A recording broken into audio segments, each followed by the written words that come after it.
ನಮಸ್ಕಾರ ಹುಲಿ, ಎಲ್ರು ಹೇಗಿದ್ರೆ ಎಲ್ರು ಚೆನ್ನಾಗಿದ್ರೆ ಅನ್ಕೋತೀನಿ. Welcome back to TN by YouTube channel. Guys, ಇವತ್ತೊಂದು ಇಂಪಾರ್ಟೆಂಟ್ ವಿಷಯನ ಮಾತಾಡ್ತಿರ್ತೀನಿ. ಯಾರನ್ನೂ ಕೂಡ ವಿಡಿಯೋನ ಸ್ಕಿಪ್ ಮಾಡೋಕೆ ಹೋಗಬೇಡಿ, ವಿಡಿಯೋನ ಪೂರ್ತಿ ನೋಡಿ. ಹಾಗೆಯೇ ಲೈಕ್, ಶೇರ್, ಸಬ್ಸ್ಕ್ರೈಬ್ನ ಮಾಡ್ಕೊಳ್ಳಿ. ಪಟಪಟನೆ ಈಗ ಲೈಕ್ ಮಾಡ್ಕೊಳ್ಳಿ. ಜಾಸ್ತಿ ಹಿಡಿಯೋಕೆ ಹೋಗಲ್ಲ, ವಿಡಿಯೋನ ಸ್ಟಾರ್ಟ್ ಮಾಡ್ತೀನಿ. ಮೊದಲನೇದಾಗಿ ನಿಮ್ಗೆಲ್ರಿಗೂ ಗೊತ್ತಿರೋ ಥರನೇ ಇವಾಗ ಒಂದು ಹೋರಾಟ ನಡೀತಿದೆ. ಏನಪ್ಪ ಅಂತಂದರೆ ಅದು ಹಂಗರ್ ಸ್ಟ್ರೈಕ್ ಅಂತ ನಡೀತಾ ಇದೆ. ಹೋರಾಟದ ಹೆಸರು ಹಂಗರ್ ಸ್ಟ್ರೈಕ್ ಅಂತ ನಡೀತಾ ಇದೆ. ಇದು ಮೇನ್ಲಿ ನಡೀತಾ ಇರೋದು ನಿಮಗೆ ಗೊತ್ತಿರೋ ಥರನೇ ನೀಟ್ ಕ್ವಶನ್ ಪೇಪರ್ ಸುಮಾರು ಸಲ ಲೀಕ್ ಆಗಿದ್ದರಿಂದ ಈ ಒಂದು ಹೋರಾಟ ನಡೀತಾ ಇದೆ. ಇದು ಎಲ್ಲ ಸ್ಟೂಡೆಂಟ್ಗಳು ಕೂಡ ಸೇರಿ ಆ ಜಂತರ್ ಮಂತರಲ್ಲಿ ಹೋರಾಟನ ಮಾಡ್ತಾ ಇರೋದು ಸಂಸತ್ ಹತ್ರ ಹೋಗಿ. ಇದರಲ್ಲಿ ಮೇನ್ಲಿ ಇನ್ವಾಲ್ವ್ ಆಗಿರೋದು CJP ಅನ್ನೋ ಒಂದು ಪಕ್ಷ. ನಿಮಗೆ ಗೊತ್ತಿರೋ ಥರನೇ ಇನ್ಸ್ಟಾಗ್ರಾಮಲ್ಲಿ ಹೊಸದಾಗಿ ಒಂದು ವೈರಲ್ ಆಗಿತ್ತು. ಏನಪ್ಪ ಅಂತಂದರೆ CJP ಜನತಾ ಪಕ್ಷ ಅಂತ, ಕಾಕ್ರೋಚ್ ಜನತಾ ಪಕ್ಷ ಅಂತ ಒಂದು ರೀಸೆಂಟಾಗಿ ವೈರಲ್ ಆಗಿತ್ತು. ಅವರು ಇದಕ್ಕೆ ಇನ್ವಾಲ್ವ್ ಆಗಿದ್ದಾರೆ. ಹಾಗೆಯೇ ಎಲ್ಲ ಸ್ಟೂಡೆಂಟ್ಸು ಇದಕ್ಕೆ ಇನ್ವಾಲ್ವ್ ಆಗಿದ್ದಾರೆ. ಇದು ಮೇನ್ಲಿ ನಡೆಯೋಕ್ಕೆ ಕಾರಣ 12 ಜನ ಸ್ಟೂಡೆಂಟ್ಸು ಬಂದ್ಬಿಟ್ಟು 12ಕ್ಕಿಂತ ಹೆಚ್ಚೇ ಅನಿಸುತ್ತೆ. ಈ ಒಂದು ಕ್ವಶನ್ ಪೇಪರ್ಗಳು ಪದೇ ಲೀಕ್ ಆಗ್ತಾ ಇರೋದ್ರಿಂದ ಸೂಸೈಡ್ ಮಾಡಿಕೊಂಡು ಸತ್ತೋದ್ರು. ಆದ್ದರಿಂದ ಈ ಒಂದು ಕ್ವಶನ್ ಪೇಪರ್ ಬಂದ್ಬಿಟ್ಟು ಈ ಒಂದು ಹೋರಾಟ ಬಂದ್ಬಿಟ್ಟು ನಡೆಯೋಕ್ಕೆ ಕಾರಣ. ಇದರಲ್ಲಿ ಮೇನ್ಲಿ ಇನ್ವಾಲ್ವ್ ಆಗಿರೋದು ದೊಡ್ಡವರಾಗಿ ಬಂದ್ಬಿಟ್ಟು ಸೋನು ಮಂಗ್ಚೋರ್ ಅನ್ನೋರು. ಅವ್ರು ಬಂದ್ಬಿಟ್ಟು ನಮ್ಮ ದೇಶಕ್ಕೆ ಏನು ಮಾಡಿದ್ದಾರೆ ಅನ್ನೋದನ್ನ ಇವಾಗ ತಿಳ್ಕೊಬರೋಣ. ಇನ್ನು ಮುಂದೆ ಸುಮಾರು ಹೇಳತ್ತಿದೆ, ಸಖತ್ ಪಾಯಿಂಟ್ಸ್ ಇದೆ ಇರಿ. ಸೋನು ಮಂಗ್ಚೋರ್, ಈಗ ಅವ್ರ ಬಗ್ಗೆ ಬಂದ್ಬಿಟ್ಟು ನಮ್ಮ ದೇಶಕ್ಕೆ ಮೊದಲನೇದಾಗಿ ಸೋನು ಮಂಗ್ಚೋರು ಲಡಾಖ್ನಲ್ಲಿ ನೀರಿನ ಕೊರತೆ ಇರೋದ್ರಿಂದ ತಾತ್ಕಾಲಿಕ ಅಂದರೆ ಮನುಷ್ಯ ಮಾಡಿರುವ ಒಂದು ಮಂಜುಗಡ್ಡೆನ ನಿರೂಪಿಸ್ತಾರೆ.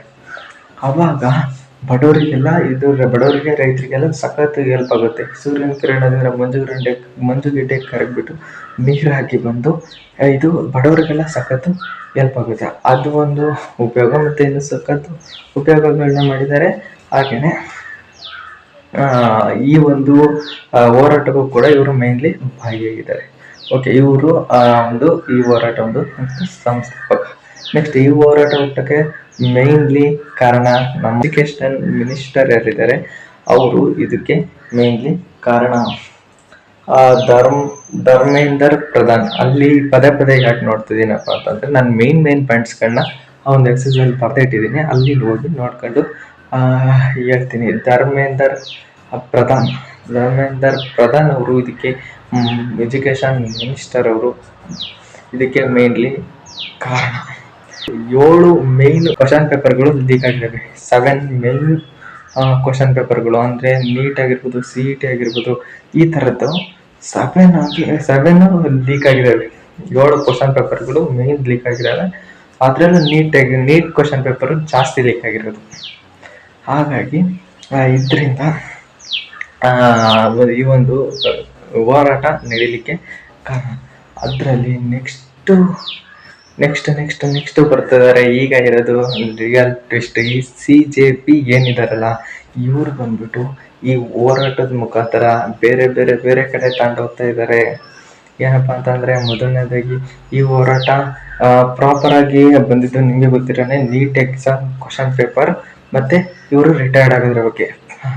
ಏನು ಎಜುಕೇಷನ್ ಮಿನಿಸ್ಟರ್ ಇದಾರಲ್ಲ ಅವರು ರಿಟೈರ್ಡ್ ಆಗೋದ್ರ ಬಗ್ಗೆ ಅಷ್ಟೇನೆ ಈ ಒಂದು ಕಾನ್ಸೆಪ್ಟ್ ಇದ್ದಿದ್ದು. ಆದರೆ ಈ CJP ಅವ್ರು ಬಂದ್ಬಿಟ್ಟು ಏನೇನೋ ಮಾಡ್ತಾ ಇದ್ದಾರೆ ಅಂತಂದರೆ ನೋಡಿ, ಇವಮ್ಮ ಇಲ್ಲಿ ಫೋಟೋ ಹಾಕಿದ್ದೀನಲ್ಲ, ಇವಮ್ಮ ಬಂದ್ಬಿಟ್ಟು ಹೇಳ್ತಾರೆ ಅಲ್ಲಾ ಒಬ್ಬನೇ ಅಂತ ಹೇಳ್ತಾರೆ.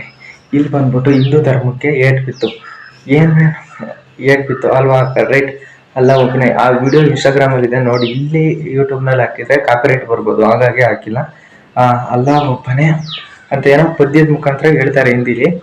ಅದು ಒಂದು ಪ್ರಾಬ್ಲಮ್ ಆಗುತ್ತೆ. ಇನ್ನೊಂದು ಬಂದ್ಬಿಟ್ಟು ಸೀತಾರಾಮ ಬಗ್ಗೆ ಏನೋ ಹೇಳಿದ್ದಾರೆ.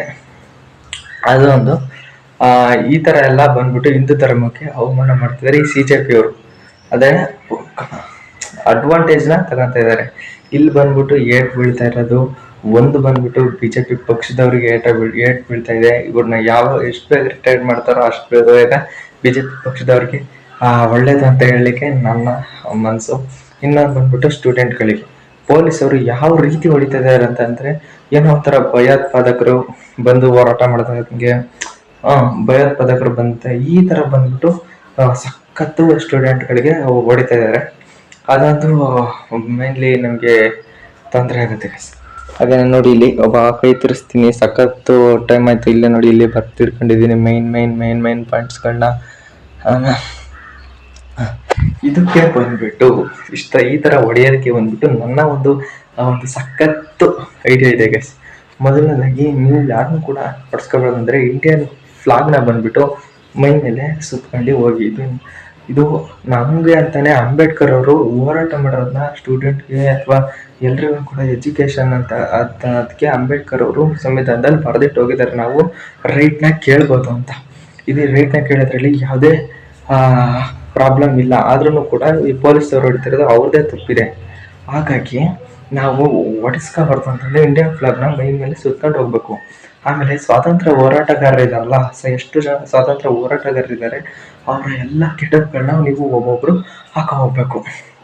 ಇದು ನನ್ನ ಒಂದು ಸಿಂಪಲ್ ಆದ ಐಡಿಯಾ. ಯಾವ ಥರ ಇದೆ ಅಂತ ಗೊತ್ತಿಲ್ಲ, ಇದು ವರ್ಕೌಟ್ ಆಗುತ್ತೆ ಇಲ್ವೋ ಅದು ಕೂಡ ಗೊತ್ತಿಲ್ಲ. ಇಂಡಿಯನ್ ಫ್ಲಾಗ್ ಮಾತ್ರ ಪಕ್ಕ ವರ್ಕೌಟ್ ಆಗ್ಬೋದು. ಹಿಂಗೆ ಸುಮ್ಮನೆ ಸಿಂಪಲ್ ಆಗಿ ಮೈ ಮೇಲೆ ಸುತ್ಕೊಂಡು ಹೋಗೋದು. ಅದು ಯಾವ ಥರ ಹೊಡಿತಾರೆ, ಇಂಡಿಯನ್ ಫ್ಲಾಗ್ಗೆ ಹೊಡೆದಂಗೆ ಆಗುತ್ತೆ, ಹಿಂಗೆ ಹೊಡಿತಾರೆ ಅಂತ ನಾನು ಕೂಡ ನೋಡ್ತೀನಿ ಗೈಸ್. ಅದಾದ್ಮೇಲೆ ಬಂದ್ಬಿಟ್ಟು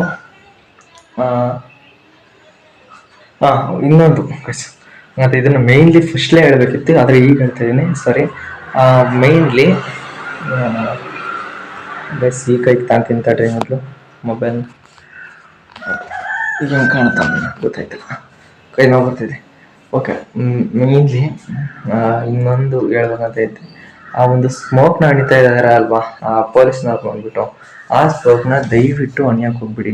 ಅಂದರೆ ಪೊಲೀಸವ್ರು ಏನಾದ್ರು ನೋಡ್ತಾ ಇದ್ರೆ, ಅದರ ಅಧಿಕಾರಿಗಳು ನೋಡ್ತಿದ್ರೆ ದಯವಿಟ್ಟು ಅದೊಂದು ಸ್ಮೋಕ್ನ ಅಣಿಯಕ್ಕೆ ಹೋಗ್ಬಿಡಿ. ಆ ಸ್ಮೋಕು ಎಷ್ಟು ಡೇಂಜರಸ್ ಅಂತಂದರೆ, ಯುದ್ಧ ಮಾಡ್ತಾರಲ್ಲ ಆ ಯುದ್ಧದಲ್ಲೇ ಕೂಡ, ಆ ಯುದ್ಧದಲ್ಲಿ ಯುದ್ಧ ಅಂದರೆ ದೇಶಗಳ ಮಧ್ಯೆ ಯುದ್ಧ ನಡೆಯೋದು ಅಂತಂದರೆ, ಈ ದೇಶದವರು ಆ ದೇಶದವರು ಸಾಯಿಸ್ತಾರೆ, ಆ ದೇಶದವರು ಈ ದೇಶದವ್ರನ್ನ ಸಾಯಿಸ್ತಾರೆ.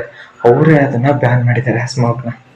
ಯಾಕಪ್ಪ ಅಂತ ಅದನ್ನ ಆಡಿದಾಗ ಕಣ್ಣು ಉರಿಯೋಕೆ ಸ್ಟಾರ್ಟ್ ಆಗುತ್ತೆ. ನಾವು ಮೇನ್ಲಿ ಅದನ್ನ ಫ್ರೀ ಫೈರ್ ಆಡೋರಿಗೆ ಗೊತ್ತಿರುತ್ತೆ, ಫ್ರೀ ಫೈರಲ್ಲಿ ಯೂಸ್ ಮಾಡ್ತೀವಿ. ಒಂದಷ್ಟೊತ್ತು ಕಣ್ಣು ಕಾಣೋದಿಲ್ಲ, ಫ್ರೀ ಫೈರ್ ಆಡೋರಿಗೆ ಗೊತ್ತಿರುತ್ತೆ. ಒಂದಷ್ಟೊತ್ತು ಎಲ್ಲೇ ಸುತ್ತಮುತ್ತ ಏನೂ ಕಾಣೋದಿಲ್ಲ, ಆ ಥರನೂ ಆಗುತ್ತೆ. ಅದು ರಿಯಲ್ ಆಗಿ ಇನ್ನೂ ಡೇಂಜರ್ ಇದೆ. ಅಲ್ಲ, ಕಣ್ಣು ಕೂಡ ಕಾಣೋದಿಲ್ಲ, ಕಣ್ಣು ಉರಿಯುತ್ತೆ, ಮೂಗು ಉರಿಯುತ್ತೆ, ಹಾಗೆಯೇ ಬಾಯಿ ತುಟಿ ಎಲ್ಲ ಕೂಡ ಉರಿ ಸ್ಟಾರ್ಟ್ ಆಗುತ್ತೆ. ನರ್ಕದಲ್ಲಿ ಬದುಕಬೇಕಾಗುತ್ತೆ. ಒಂದು 2 ವಾರ 3 ವಾರ ನರ್ಕದಲ್ಲಿ ಡೆತ್ ಕೂಡ ಆಗ್ಬೋದು, ಆದರೆ ಡೆತ್ ಆಗೋದು ಕಡಿಮೆ. ಬಟ್ 1 ವಾರ 2 ವಾರ 3 ವಾರ ನರ್ಕದಲ್ಲಿ ಬದುಕಬೇಕಾಗತ್ತೆ. ಆ ಥರ ಇರುತ್ತೆ ಗೈಸ್. ಅದು ದಯವಿಟ್ಟು ಯಾರಾದರೂ ಅಧಿಕಾರಿಗಳು ಪೊಲೀಸ್ ಈ ಥರದಾರು ನೋಡ್ತಾ ಇದ್ರೆ, ವಿಡಿಯೋನ ನೋಡ್ತಾ ಇದ್ರೆ ದಯವಿಟ್ಟು ಅದನ್ನ ರಿಜೆಕ್ಟ್ ಮಾಡಿ. ಏನು ಮುಂದೆ ಹಾಕೊಳ್ಳಿ, ಅದನ್ನೇನೋ ನೀವು ಮಾಡಲೇಬೇಕಾಗುತ್ತೆ. ಯಾಕಂದರೆ ಸಂಸ್ಕೃತಿ ಮುಕ್ತವ್ರೆ ಆದ್ಮೇಲೆ ಹಾಕೊಳ್ಳಿ. ಹೊಡೆಯೋದು ಒಂಥರ ಇದನ್ನ ಆ ಥರ ಸ್ಮೋಕ್ನ ಹಾಕೋದು ದಯವಿಟ್ಟು ಅದೊಂದು ತೆಗೀರಿ. ಸ್ಟೂಡೆಂಟ್ಗಳ ಕೂಡ ಸಖತ್ತು ರಚಿಗೆದಿದ್ದಾರೆ. ಬೇಗ ಇದೇನು ಮಾಡಿದ್ದಾರೆ, ಅವರೇ ಏನೋ ಲೀಕ್ ಮಾಡಿಸಿರೋದಲ್ಲ, ಏನಾದ್ರು ಎಜುಕೇಶನಲ್ ಮಿನಿಸ್ಟರ್ ಅವರೇ ಲೀಕ್ ಮಾಡಿಸಿರೋದಲ್ಲ. ಬಟ್ ಅವ್ರು ಇದ್ದಾಗ ಲೀಕ್ ಆಯ್ತು ಅಂದರೆ ಅವ್ರ ಕೆಲಸ ಏನೋ ಲೀಕ್ ಆಗದಂಗೆ ನೋಡ್ಕೊಳತ್ತೆ ಅಲ್ವಾ. ಹಂಗಾಗಿ ಅವರಿಗೆ ಅದೇನು ರಿಟೈರ್ಡ್ ಆಗಬೇಕು, ಅದಾಗಬೇಕು ಅಂತಾನೆ ನನ್ನ ಅನಿಸಿಕೆ ಕೂಡ. ಗೈಸ್, ಇನ್ಫಾರ್ಮೇಶನ್ ಚೆನ್ನಾಗಿದ್ರೆ ಲೈಕ್, ಶೇರ್, ಸಬ್ಸ್ಕ್ರೈಬ್ ಮಾಡ್ಕೊಂಡಿದ್ದೀರಿ ಅಂತ ಹೇಳ್ತೀನಿ. Thank you so much. Bye guys. Next video ತನಕ ಕಾಯ್ತಾ ಇರಿ. ನಾನು TN ಬೈ ಗೈಸ್. ಸಬ್ಸ್ಕ್ರೈಬ್ ಮಾಡ್ಕೊಂಡಿದ್ದೀರಾ ಅಂತ ಹೇಳ್ತಾ ಅನ್ಕೊಂಡಿದ್ದೀನಿ.